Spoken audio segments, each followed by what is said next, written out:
Welcome to Maine Public News Connect, original news stories from Maine Public Radio, airing weekly in Spanish, French, Portuguese, Somali, and English.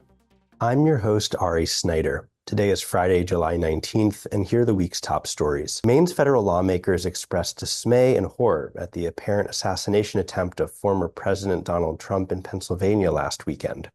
All four members of the state's congressional delegation, Republican Senator Susan Collins, Independent Senator Angus King, and Democratic Representatives Shelley Pingree and Jared Golden, posted on social media within hours of the incident to express concern for Trump or relief that he was not more seriously injured.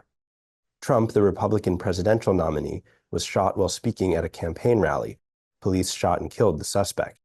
Collins said she expects that members of the Senate Intelligence Committee will receive classified briefings on the incident after the investigation. A group that supports Acadia National Park has announced a $10 million fundraising campaign to address the shortage of housing for seasonal staff. Friends of Acadia began fundraising about a year ago and has raised more than $7 million, which will be used to leverage additional federal money. Park leadership says the lack of housing has become a serious barrier for hiring staff, and it's especially difficult for seasonal workers who only come for a few months at a time. The project is expected to create 60 additional beds for workers. In recent years, about a third of the park's seasonal positions were unfilled, in part because housing is so difficult for workers to find. The federal government has awarded more than $7 million to the school nutrition organization Full Plates, Full Potential to fund several projects aimed at making school meals healthier. Each project will include multiple partners, including school systems, farms, processors, and distributors that will collaborate on strategies to make each project a success. Part of the funding will allow a halal butchery in central Maine to construct a new processing facility to supply meat to school districts. School systems will also be trained on how to do more cooking from scratch. A new program aims to train hundreds of new workers for the clean energy industry. Green Jobs for Me is managed by the Coastal Counties Workforce Incorporated and operated by Goodwill Northern New England. It is funded by a $2 million grant from the U.S. Department of Labor.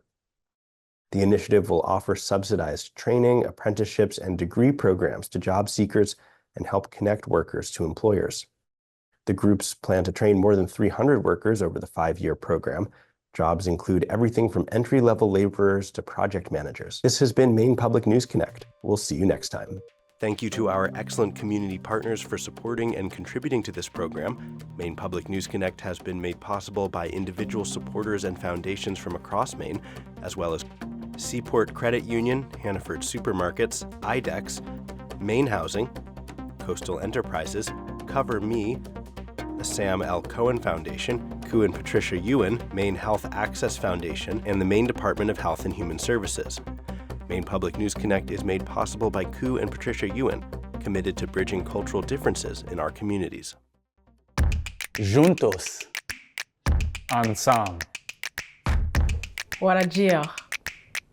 Junto. cPort Credit Union. Together. Hannaford Supermarkets, celebrating the diversity of its employees, customers, and communities, and committed to fostering a welcoming environment. Together, they're greater than groceries. Learn more at hannaford.com. At MaineHousing, they know that an affordable home is key. The First Generation program gives Mainers the chance to be the first in their family to own a home. Home ownership is possible. Learn more at MaineHousing.org. If you've lost your health insurance or had a major life event, you can find a plan that fits and financial help to pay for it at CoverMe.gov. Things are changing with MaineCare. Stay connected to stay covered. Update your information today at MyMaineConnection.gov.